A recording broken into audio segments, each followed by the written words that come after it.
The kick's power comes from the torque generated by the rotation of the hips. It's the same principle that cracks a whip. Turning the hips just a few degrees forces the foot to travel a much greater distance and creates a lot of speed as it does. The longer the leg and quicker the rotation, the faster the kick. And unlike karate, Muay Thai fighters are also taught to strike with the hard bone of the shin. A Muay Thai kick can generate roughly the same force as a baseball bat. Enough to crack a rib. It works like a point of a knife.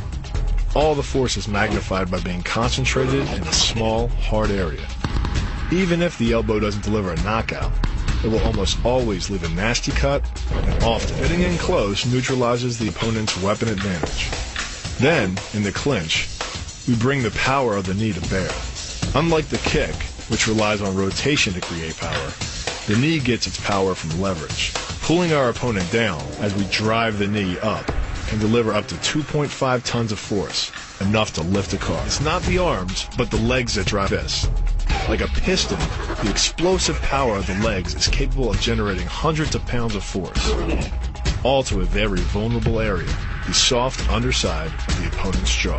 Like the Hanuman move, the flying knee relies on the explosive power of the legs. But rather than spread the power of our blow over two fists, it concentrates it into the spear point of the knee and combines it with the force of gravity. It's the equivalent of hitting our opponent in the chest with a sledgehammer. Works on a concept called the couple. Basically, it's two levers linked at a single fulcrum, the elbow lock.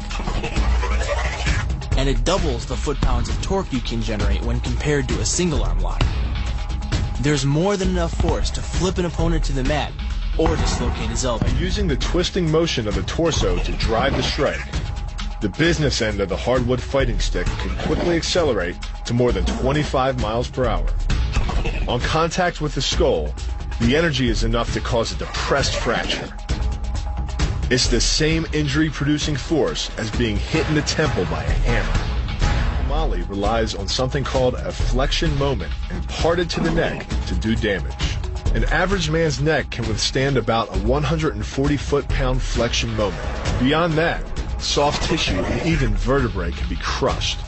By bringing your weight down fast, this move could easily deliver twice that amount of force. And it wouldn't just end a fight. It could leave your opponent paralyzed or dead. Close, the opponent's neck is exposed. But because of the close range, the hand doesn't generate a huge amount of force. It's enough to stun, but probably not enough to cause severe injury. But replace the hand with a weapon, a stick or a knife, as you would in combat, and this could become a kill shot. The kick's power comes from the snap of the knee. The snap is created when the quadricep, the largest muscle in the body, contracts and pulls the tendon connecting to the foot over the knee.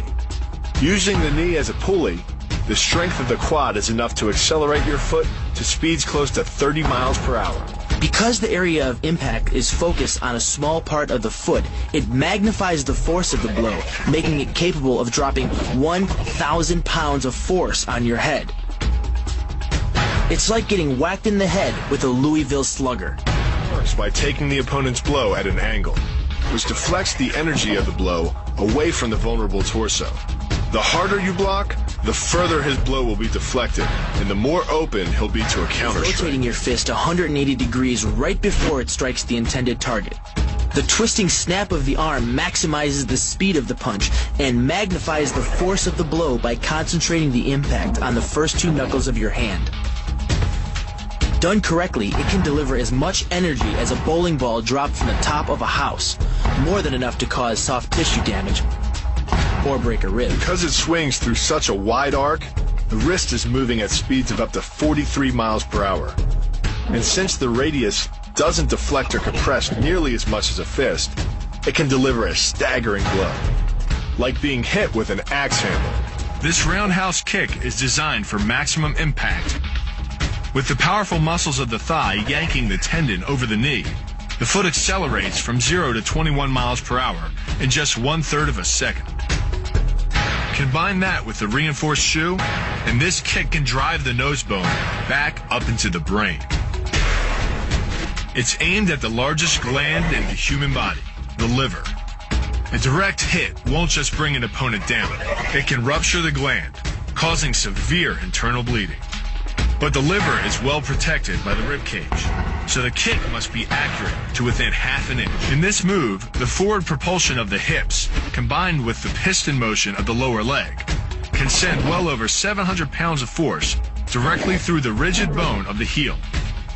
This impact won't just knock an opponent down. The force is enough to permanently damage his kneecap, leading with the near arm. The first jab travels the shortest distance to the opponent, so what it lacks in force, it makes up for in speed. The second punch, utilizing both the twist of the shoulders and the forward momentum of the kick, can carry over 4 times as much impact. And just a few hundred pounds of force to the temple is enough to cause a knockout. This move uses the same principle as a throw in judo, off-balancing your opponent and then using his momentum to send him down. But it's much more aggressive. The sweep here is actually a strike to one of the most sensitive areas of the body, the Achilles tendon. The Achilles tendon. The throw works just like a crowbar, where your leg is the lever and your hip is the fulcrum. The trick is positioning your body in just the right place. If you're just an inch off the placement of your thigh and hip, the amount of energy needed to throw an opponent can more than double. But performed correctly, Uchimata requires almost no energy, yet it can deliver up to 5,000 pounds of force. If it weren't for the mat, a throw like Uchimata would be enough to cause serious injury or even paralysis. You use the strength of your legs to maintain your dominant position while you secure the choke. Just a few pounds of pressure on the collar of his gi is enough to reduce the blood flow to the brain to a trickle and end the match. Hold this move for 10 seconds and the fighter will black out. Hold it just a bit longer and he's dead. By bending the elbow across the fulcrum of your hips, you're subjecting the weak joint to the leverage of 2 strong forces: the pull of your thighs on his shoulder and your hands on his wrists. As little as 1,000 pounds of force can be enough to destroy the elbow. The leverage of the armbar can supply much more than that. The sacrifice throw is a simple lesson in conservation of energy. The stronger the opponent attacks, the further he gets thrown. It works like a catapult, where your opponent's momentum supplies the counterweight. The faster he's going, the further he's going to fly, and the harder he's going to land. That land with the side, ball, or top of the foot. The gastrizin uses the heel to deliver the blow. This alignment of the heel, ankle, lower leg complex channels some 2,000 pounds of force into the opponent. More than enough to break a baseball bat.